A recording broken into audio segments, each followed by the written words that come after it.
trying to make a difference. Get involved at SpecialOlympics.org.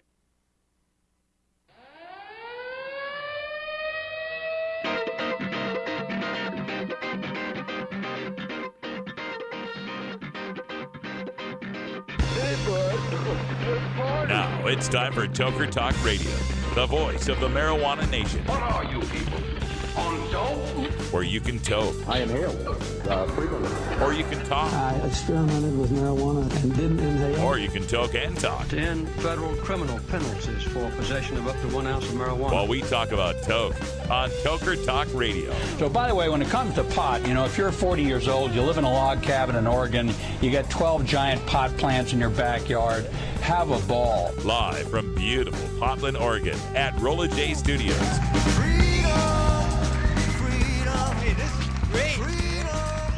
Just not cannabis. Plus your calls live at 971-533-7111. They're walking on their pants with their cap on backwards, listening to Enema Man and Snoopy Poop Dog. What's to keep somebody from getting all potted up on weed and then getting behind the wheel? Gateway theory doesn't work. It's a reality. Holland, is it real? Don't tease me. We're locking up people that take a couple of puffs of marijuana, and the next thing you know, they got 10 years. And now, here's your host, the guru of ganja graphics, the sultan of sativa statistics, and the worst nightmare of a reefer mad prohibitionist. A polite, perspicacious, productive pothead with a propensity for PowerPoint. Radical Russ Belville. Good day, tokers and tokettes and non-toking lovers of liberty. Welcome to the weekend. It's Friday. We are 9 days into legal marijuana here in the state of Oregon. Sky is still not falling. So today, I got to make my first purchase at the other dispensary that's within 7 blocks of my house. So there's the one that's 7 blocks of my house called Panacea. Herb Thrasher did a live remote there on the opening day, October 1st. Now there's this Arco gas station we always gas up at, up on 82nd, which is 7 blocks away. Cheap gas there. That's why I always go there. And right next door, it's weird. You got to understand this area, Southeast 82nd of Portland, is kind of the seedy, kind of hoe stroll, kind of, you know what I mean, kind of boulevard. So at this particular intersection, there's like 2 of what we call lingerie modeling, not lounges, what'd they be? Stops, I guess, right? Quote unquote lingerie modeling, right? So there's 2 of those at this corner, and then a place that used to be Hemp City, a dispensary, but it's closed now, and then the Arco gas station, and then there was this place that was like an insurance guy, and then another couple of those lingerie modeling places, right? Well, the insurance place, the guy bailed, and now that place is a dispensary. It's called Doctor's Orders. It's at Fremont, Northeast Fremont and 82nd. Did I say Southeast 82nd? I meant Northeast 82nd. But anyway, Doctor's Orders. Went there, got 2 grams of Granddaddy Perp, 2 grams of Gorilla Glue number 4, $10 a gram. So that's kind of standard what you find in any legal state at this point. That's tax-free so far. And they are just brand new open. They only had 5 strains and just small jars of that. So as the competition heats up in Portland, these prices are going to crash. After I left that place, I went to my dentist's appointment up on Gleason, and right across the street from the dental complex, another dispensary. This one was Left Coast Wellness, I think, and they had a big banner out front, $79 ounces every day. $79 ounces. So it's going to be wonderful here in the state of Oregon. Trust me on this.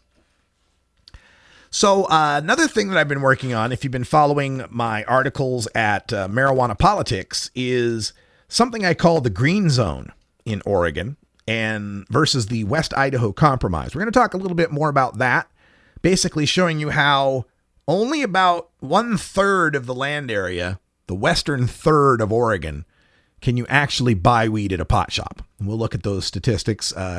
We've also got Herb Thrasher calling in at 20 after for our 420 break. For our daily Toker tunes for Rockin' Friday, he's got some great music for us from Disenchanter. Then joining us tonight on the Herb Thrasher Flower Hour at 8 p.m. live, Herb's got two guests coming in. He's got Ben Christensen from Oregon Hemp Works and Amy Peradata, I think her name is, the one of the coordinators for the Oregon Hemp Convention. We're all going to be there at the Oregon Hemp Convention tomorrow night, Saturday and Sunday. Well, tomorrow day. It's like 10 a.m. to 10 p.m., 10 a.m. to 8 p.m., something like that. So tomorrow and Sunday, Herb and I will be out there. Herb will be there part of the time. I'll be there both days for the Oregon Hemp Convention. They're going to come in to talk about the Hemp Convention. And of course, we're going to play all sorts of great rock and metal. So stay tuned for that. 8 p.m. Pacific time tonight, live. Then at 10 p.m. Pacific live, we've got Big Daddy Fink's Funky Roller Rink. The new Funky Roller Rink spinning live from Atlanta, Georgia. And tonight's episode, Funk with a Message, City Country City. We'll see how that works. Tonight, 10 p.m., Big Daddy Fink's Funky Roller Rink. And that's the first half of our 6-hour music block that we have on the weekends. After Big Daddy Fink, you get an hour of electronic music with Electric Bob, followed by an hour of world music with Gordon Green, followed by the new Viper Hour, our collection of early 20th century blues, jazz, swing, big band, and lounge music. It's all coming up tonight on 420radio.org. We're going to take a break, and when we come back, we'll tell you about that West Idaho Compromise and the 65-mile green zone in the state of Oregon. You're listening to The Russ Belville Show.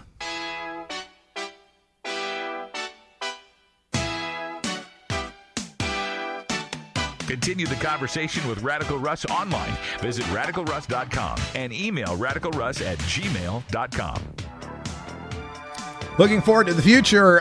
Next weekend, the 17th and 18th, will be the Portland Hemp Stock.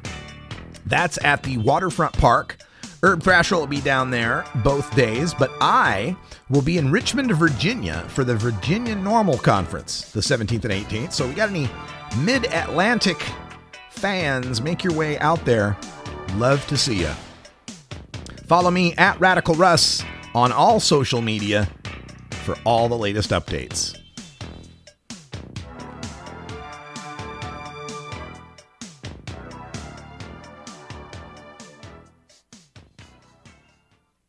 .420 Radio. Tune in, turn on, get highly educated. I know a thing or two about drug dealers. They'll sell anything, anywhere, to anyone. They don't check IDs. They don't care what's in the poison they push. They control the streets. Failing to reform marijuana laws means the drug dealers win. They stay in business, and we surrender our streets. It's time for responsible reform to legalize, regulate, and control marijuana. So we're in charge, not the criminals. Vote yes on 3. Expand your horizons and join us every Wednesday night for Gordon Green's Music Planet. You'll hear an eclectic mix of music from all around the world. Catch the first show of the month for an intro to world music. It's Gordon Green's Music Planet, Wednesday night at 8 p.m. Pacific, with replays weekends at midnight on 420radio.org.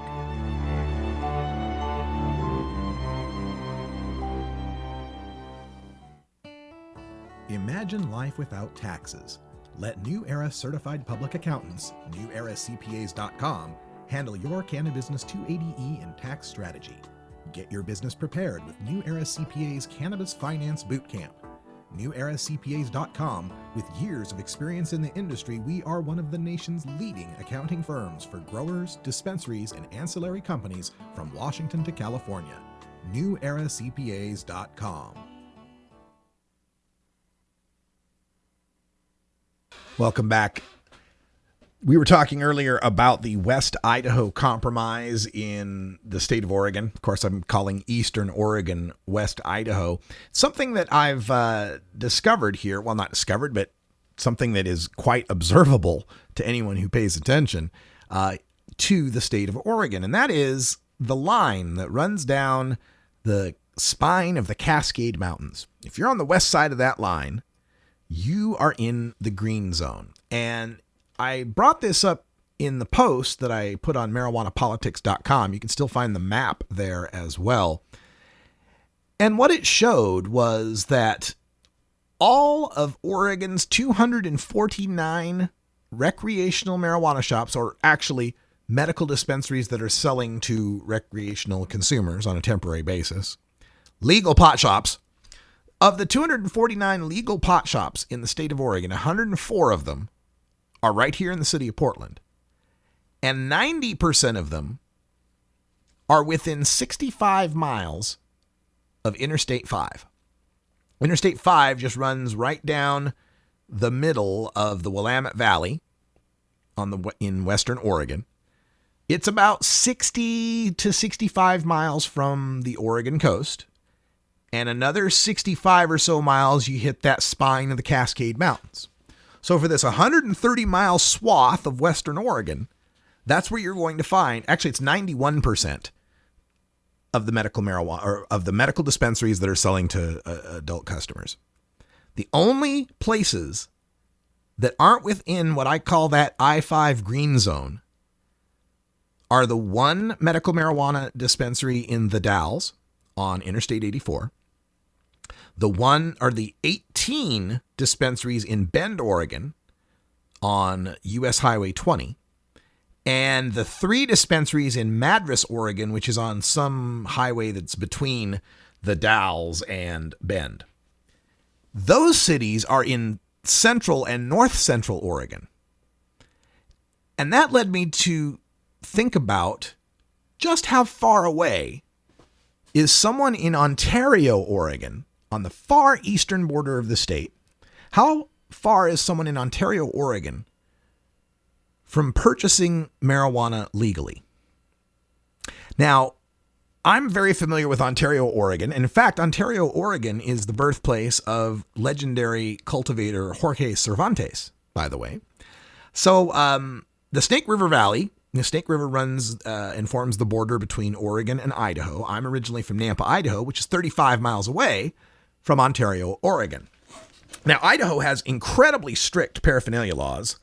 So when we were coming up in Idaho, if you wanted to go buy a pot pipe, you had to drive that 35 miles to Ontario to the closest head shop.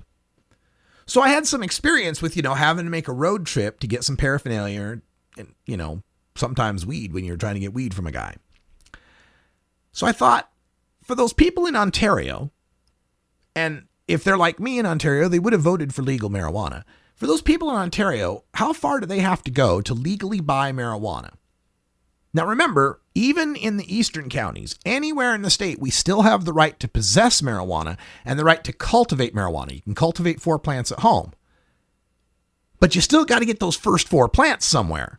Where's the Ontario, Oregon person going to buy their first 4 plants legally to be able to plant their legal garden? How far do they have to drive? So I looked it up using the Google Maps, and I found something that was quite disturbing.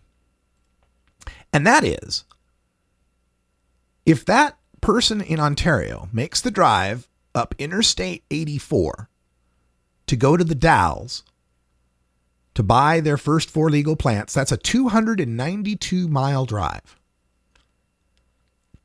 If that person from Ontario takes Highway 20 and drives west, to Bend, Oregon, that's a 257-mile drive.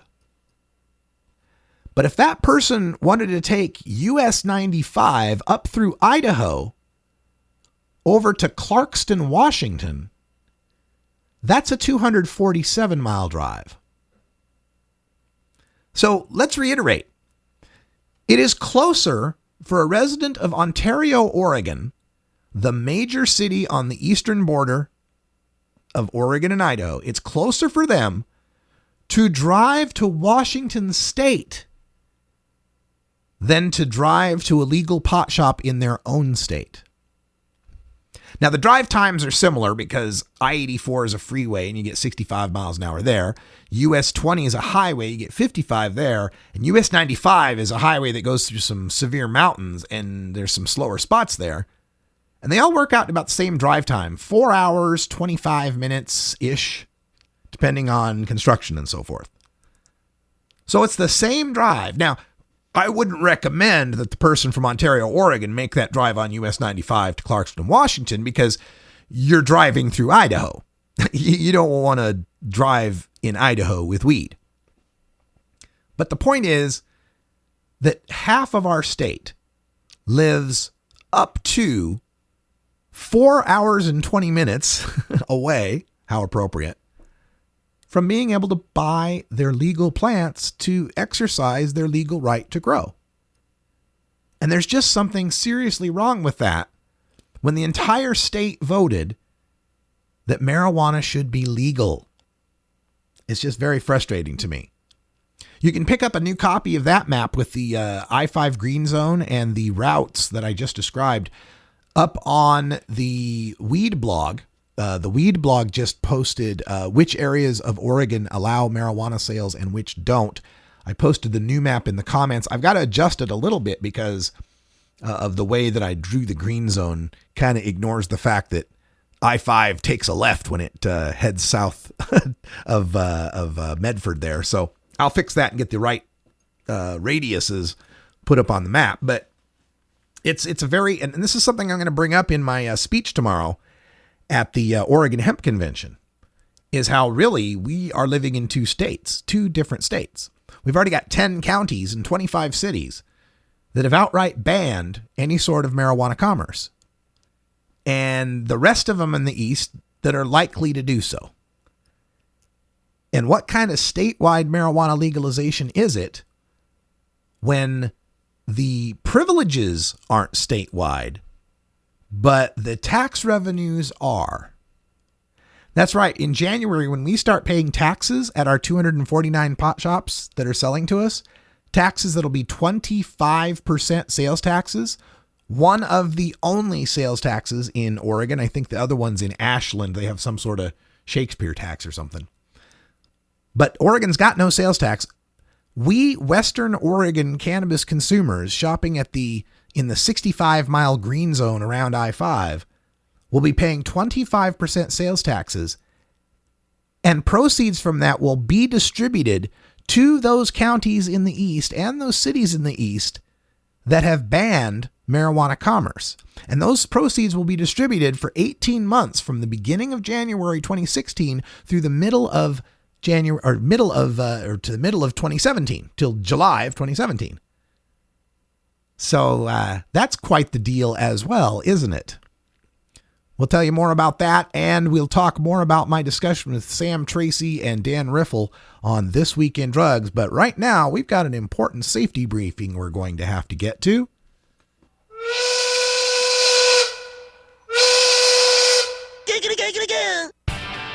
All right, it's 4:20 here in the Pacific time zone. Herb Thrasher's calling up next with our daily Toker tunes for Rockin' Friday.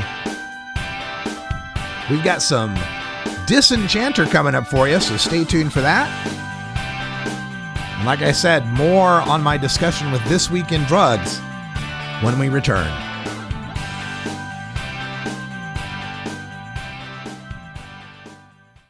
.420 Radio, the world's voice of marijuana legalization. I'm sure you've heard about the ballot issue to legalize marijuana, and you're probably wondering, does this plan make sense? How will it make Ohio safer? And what does it mean for me? Go to responsibleohio.com and get the facts. The Russ Belville Show is proudly sponsored by the Marijuana Business Association. The MJBA, called by NBC News the Cannabis Chamber of Commerce, is the fastest growing business association in the fastest growing industry in America. I've been working with the MJBA for years, and I personally invite you to join the MJBA. MJBA also publishes the popular MJ Headline News on Facebook and the MJNewsNetwork.com and Marijuana Channel 1 on YouTube. Visit mjba.net for more details. Get.Buzz. .Buzz is the internet platform that fuels community interest, excitement, and new experiences. .Buzz is the premier online destination for internet users seeking the latest news on a variety of topics. .Buzz appeals to groups active in blogging, communications, journalism, advertising, and marketing. Get.Buzz offers registrants a stronger alternative to the shrinking namespace of existing top-level domain names, such as .com, .net, and .org. Get your name now at Get.Buzz.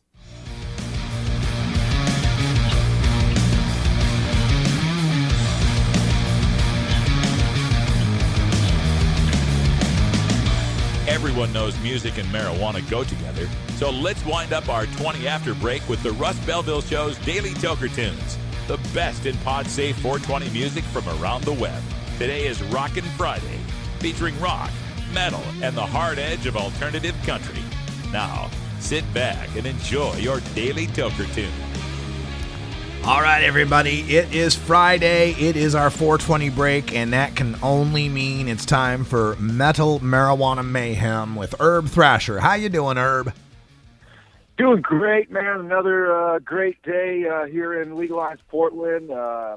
Busy couple of weeks coming up here in Portland, as Russ has been talking about. The Oregon Hemp Convention is going on this weekend, and then next weekend, October 17th and 18th, is full-on hemp stock. So real excited to gear up for these two events and get things going and see how we're going to play out. You know, this community is just growing by the hour, and it's pretty fun to see how these conventions play out. And speaking of the convention, tonight on Herb Thrasher Flower Hour, we have a special in-studio guest, a couple of who are involved in the Oregon Hemp Convention.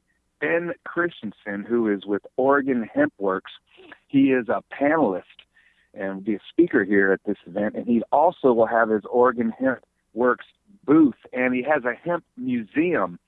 And so a lot of hemp going on with Ben Christensen. He's been hemping for quite a while now, and he's kind of worked his way into one of the kind of top hempers around, and so it's real exciting to talk with him. And then we have Amy Peradata, who is the Oregon Hemp Convention speaker coordinator, so she's real involved in the event herself. And so just talk with them about the event this weekend and hemp, where it's going. There's an Oregon Medical Cannabis Cup going also there, and then there's culinary and just education, so all kinds of vendors, so a lot of things happening. And some dude named Russ is going to also be there speaking. Mm-hmm. He's a panelist, and you guys might have heard of him too. So if you look at it that way, we have 3 speakers from the Oregon Hemp Convention tonight on Herb Thrasher Flower Hour, 8 p.m. right here on 420 Radio. And moving on to our Rockin' Friday tune, Disenchanter, local Portland stoner rock band. These guys just released a brand new release, Strange Creation, at the end of September. It's got 7 tracks on it, and this band will also be playing live at Hempstock next weekend on Saturday at 1 p.m. And we're going to listen to one of their great tracks right now. This is the 4th track off the Strange Creation release, and this is Green Queen. And this, again, is Disenchanter. You can find their Bandcamp page. Download this album and just rock it. This tune has one of the better grooves that you're going to hear all year. Turn it up, folks. Herb Thrasher Flower Hour tonight, 8 p.m., 420 Radio. This is Disenchanter with Green Queen.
It's always 420 on your 24-hour cannabis community radio, 420radio.org.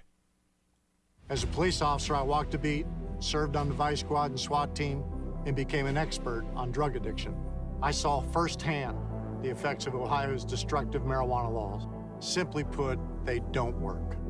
Ohio spends over $100 million each year on this failed effort. It's time for marijuana reform, so law enforcement can spend their time cracking down on real criminals and making Ohio a safer place for our families. Vote yes on 3. I remember the day Addison was born. She was just perfect. But then the seizures started, up to 1,000 a day from severe epilepsy. Nothing we tried or the doctors tried worked. So we moved our family from Ohio to Colorado to try medical marijuana. Now Addison only has a few seizures a day, and she's a kid again. We want to move back to Ohio, but we can't because her medicine is illegal there. It's time for marijuana reform. You're listening to 420 Radio. Listen weekends at 11 a.m. Pacific for Stony Sunday, podcasting at stonysunday.com. Cannabis patient and activist Coral Reefer is one of the most popular marijuana personalities on YouTube. Her Stony Sunday and News Nugs entertain and educate the young adult audience. Check our online listings for Stony Sunday with Coral Reefer from stonysunday.com. At Herbie's Cannabis Seeds, we pride ourselves on bringing you the best quality seeds from the world's most respected cannabis seed producers, all at the lowest online prices. You can find Herbie's seeds at herbiesheadshop.com. All cannabis seeds are sold as souvenirs and as a means of preserving cannabis genetics. Herbie's Seeds in no way intends to condone, promote, or incite the use of illegal or controlled substances. We strongly urge all prospective customers to check their national laws prior to placing an order. Herbie's Seeds at herbiesheadshop.com. Proud sponsors of The Russ Belville Show and 420 Radio.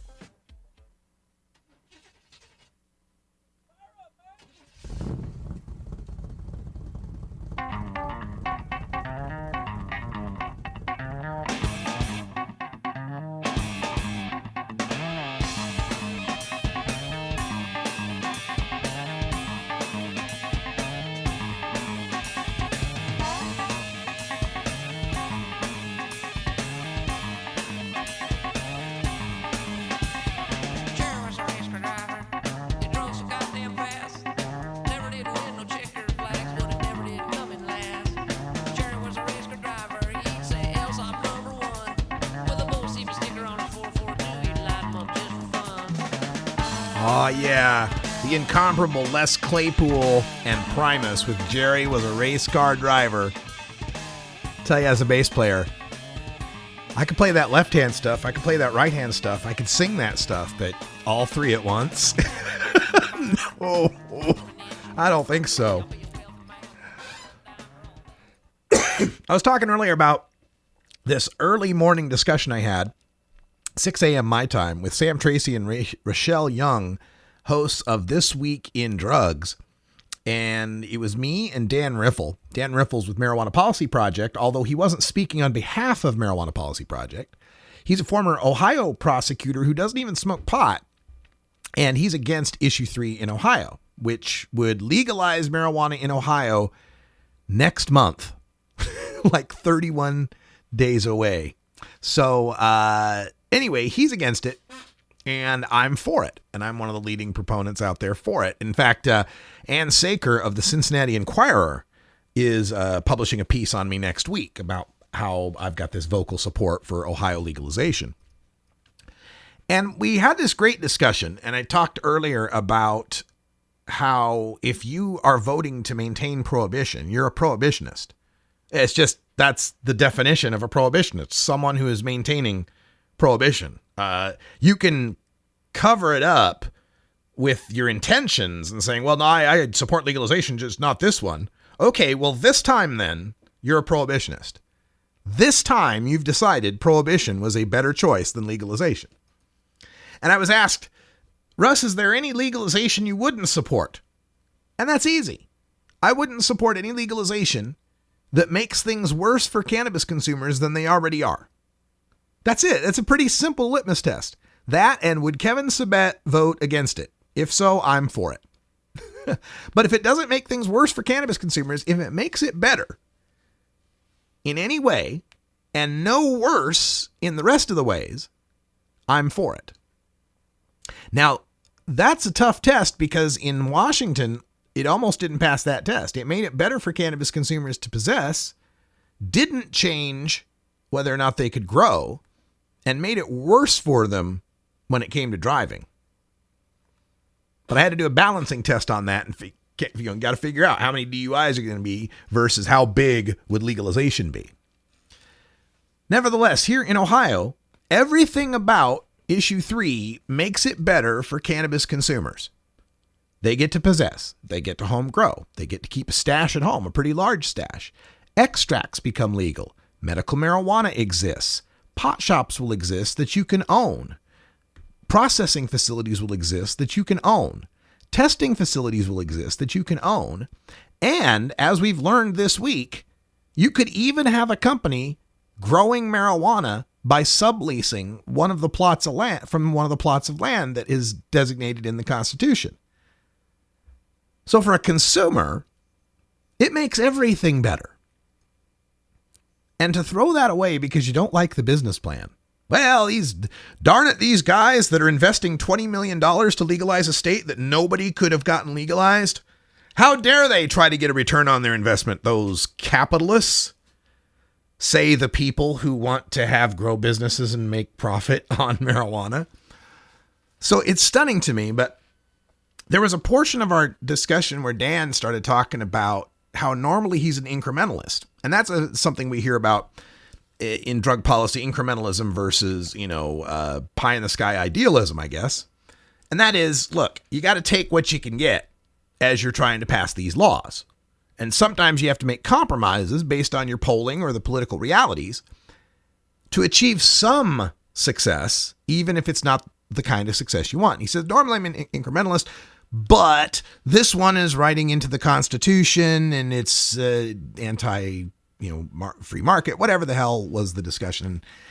But that's something that kind of stuck in my craw because Marijuana Policy Project has sold us a whole bunch of initiatives for medical marijuana that were very incrementalist, that we were told to accept even some terrible, odious provisions, like Arizona having a 25-mile halo around every medical marijuana dispensary, and any patient within that halo cannot grow their own medical marijuana. Something similar in Massachusetts, but it's more of a hardship thing. If you're within 25 miles and you can prove a hardship, you can go ahead and grow. You can get an exemption. Things like that. Laws like New York and Minnesota that don't even allow access to whole plant marijuana. You only get non-smokable forms, and you don't get to grow it at home. You've got to get it from the dispensary. And these places only have 2 or 3 or 5 licensed grows.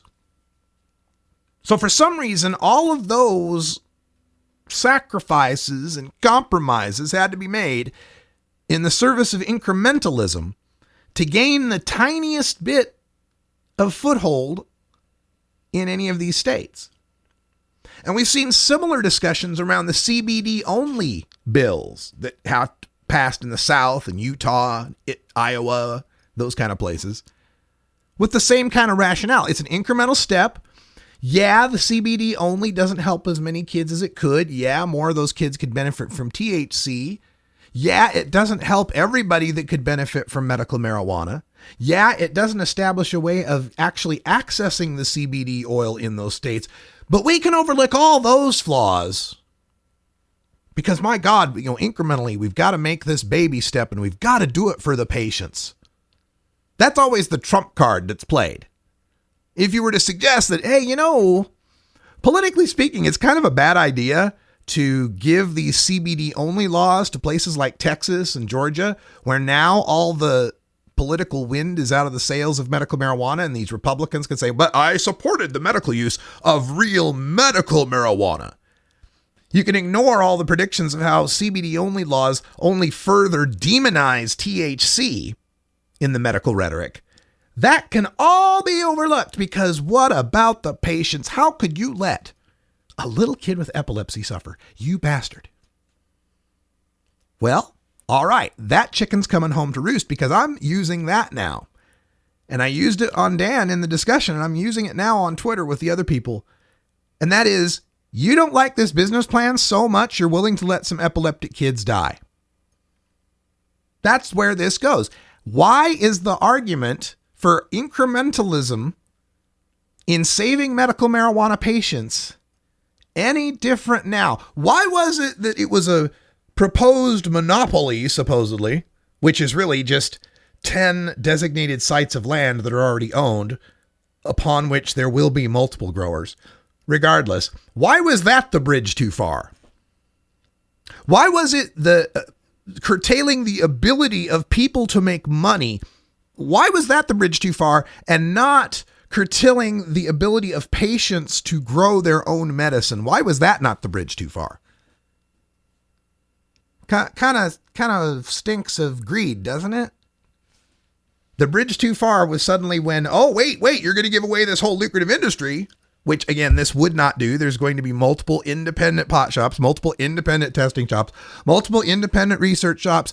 There's going to be testing shops. There's going to be multiple grow companies leasing off of these lands, not giving the industry away to industry, but even if we were, why was this the bridge too far? How come the epileptic kids in Ohio aren't as important as the epileptic kids in Georgia or New York or Minnesota? See, because there was a time in my activism when I was more tilt and less practical. When I first got into it, because like everybody has that stage when you first read Emperor Wears No Clothes and you start really learning about cannabis where you realize, man, this is such bullshit. There shouldn't be a 1 ounce limit. There's no limit on beer. There shouldn't be a 21 age limit. If you're 18, you can smoke cigarettes, and you learn this and you know the truth about marijuana, and you think any sort of restriction on this is inhumane, by God. And well, yeah, I used to be that way. And then I recognized after a while that being that way didn't change anything. That the people that subscribe to that hippy dippy pie in the sky true legalization ideal have subscribed to that ideal since 1966 or 7 or 8 and didn't legalize a goddamn thing. Now, when the more business-minded types came along, put some money behind signature gathering and some professional people that polled to find what bare minimum of unrestricted marijuana a majority of the public could accept. When that happened, what do you know? We started getting legalization. So I don't have this this big whole respect for the whole, we've got to have perfection immediately, because I've seen where that led, and that was nowhere. So this wanting, there'll be a better one next year, 2016, and there'll be a better initiative. Really? You think so? Even if it does happen just 1 year away from now in 2016, when, of course, there's going to be like 6 states fighting for legalization. One of them is California, and all the money and attention is going to be on that. Regardless, somehow Ohio will also try again 1 year later after failing. And somehow within this next 13 months, but actually, to be more realistic, within the next 4 months, someone will have put together the $20 million necessary for this 2016 campaign. Somehow that's going to happen in the next 4 months. Consider we're close to mid-October. November, December, January, February. You got to have your money by February if you think you're going to hire enough signature gatherers to collect all the signatures you need in a majority of Ohio's 88 counties? You think you're going to pull that off? You got to have the money ready to go by early 2016 to collect all the signatures by summer 2016, to get it reviewed by late summer 2016, to start the advertising campaign in the fall of 2016. Let's assume that does happen. Let's presume that happens. We're still talking about 10 to 12,000 people that get tickets and arrests. We're still talking about epileptic kids and cancer patients and AIDS patients and MS patients. And it was funny when I ended my talk saying vote as if your mother's life depended on it, because somebody's mother's life does depend on it. Dan followed up by saying, well, I'm from Ohio and I know some cancer and AIDS and MS patients that are voting against this. Yeah, and I have black friends too. Okay, let's take a break. We'll be right back.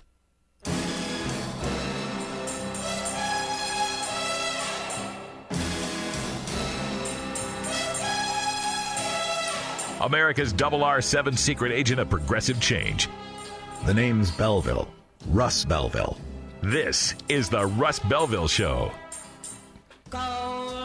Remember, we've got the Herb Thrasher Flower Hour coming up tonight at 8 p.m. Pacific Time. Herb Thrasher will be here with special guests Ben Christensen from Oregon Hemp Works and Amy Peradata from the Oregon Hemp Convention. We've also got all sorts of great metal and rock music coming up tonight, 8 p.m. Pacific, followed by Big Daddy Fink's Funky Roller Rink, streaming live from Atlanta, Georgia, with the best in late 70s, early 80s roller disco funk. We're right back with our last segment of the day right after this.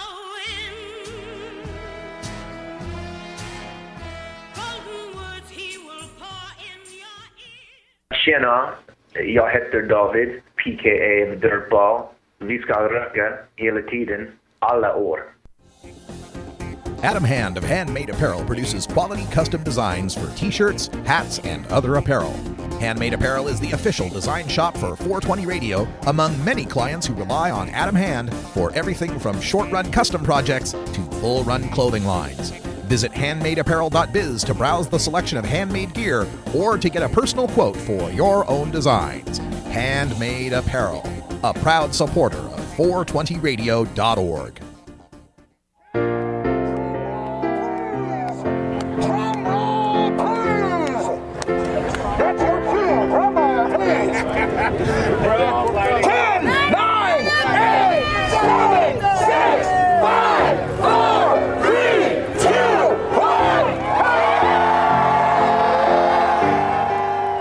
At midnight, July 1st, 2015, adult marijuana prohibition came to an end in Oregon. Immediately, over 400,000 adults who consume cannabis responsibly were no longer criminals. This is what freedom sounds like. Brought to you by Portland Normal.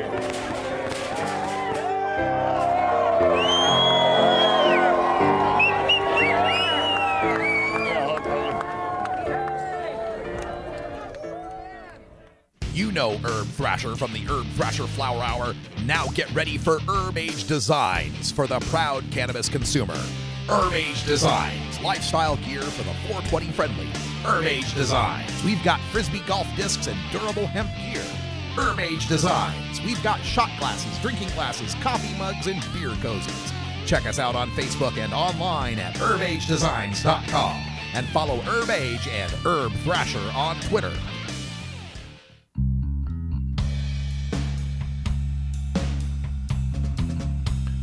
Welcome back, everybody. Music from Romero. That's One Means Four. And we're heading into the home stretch here for the week on the Russ Belville Show. Thanks for joining us. Got all sorts of great stuff coming up on the Russ Belville Show next week. On Thursday, we'll be talking to the filmmaker behind a new documentary, Drug Lord. On Wednesday, we've got Doug Fine for our Hemp Day Hump Day. And of course, on Monday, Dr. Mitch Earlywine with our live cannabis Q&A. Next Friday, I will not be on live because I will be flying to Richmond, Virginia for the Virginia Normal Conference. Also, next week, we will have highlights from the Oregon Hemp Convention that I will be at this weekend, including the two panels I'm on and my keynote address. Well, it's not a keynote address. My address at the Oregon Hemp Convention. Now, I was checking out the chat room at 420radio.org, and folks are talking about what would be the effect of Responsible Ohio failing in 2015 to legalize marijuana if it goes down at the ballot box.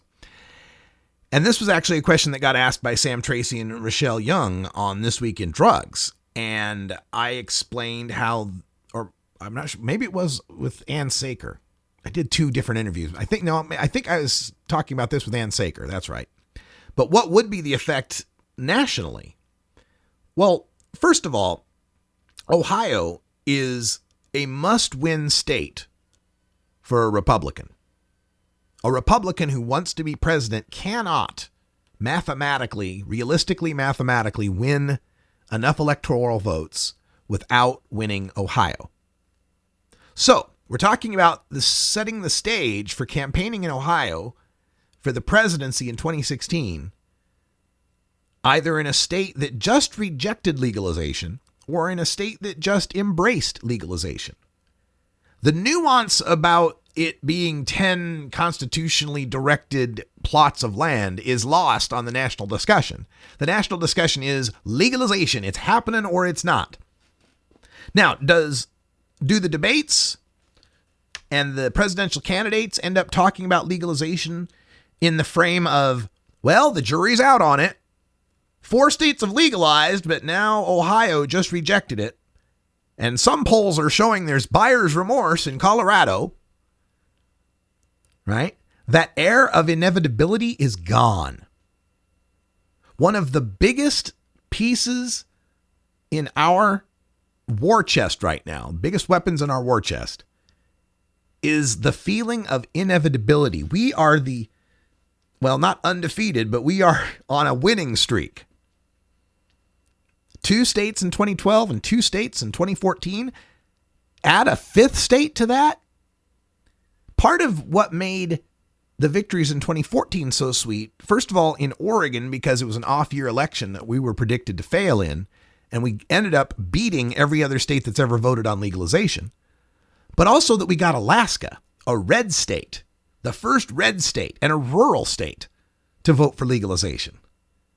And that was 53%, I think. So if Ohio wins in 2015, another more than a red state, what they call a purple state, a big swing state, and the first state in the Eastern time zone to legalize marijuana, right smack dab in the middle of a bunch of other states that hate it, Indiana, Pennsylvania, West Virginia, that would be huge. The air of inevitability would be, shit, they can legalize in Ohio. They can legalize in Tennessee. They could legalize anywhere. Moving right into 2016 with Nevada, California, Arizona, Massachusetts, Maine, Michigan on the ballot for legalization, Florida and possibly Missouri on the ballot for medical marijuana. That could be Custer's last stand for prohibition in 2016. It could be the slaughter for the prohibitionist ideology that ends marijuana prohibition. It'll take some time for some states. Mississippi and Idaho aren't changing anytime soon. But you know what I mean? I mean, it would be all over but the shouting. Or issue 3 could fail and the inevitability is gone. And the most recent vote on marijuana legalization leading into the next election, the presidential election, is a failure for legalization. And a failure that the opponents of legalization will capitalize on by saying, see, they brought out Joe Camel. This is how Big Tobacco 2.0 is going to run the show. And the good people of Ohio were sensible enough to realize, looking at what's happened in Colorado and Washington, that legalization needs a second step. You know, there's a better way. We don't have to legalize. We could all just force everyone into rehab.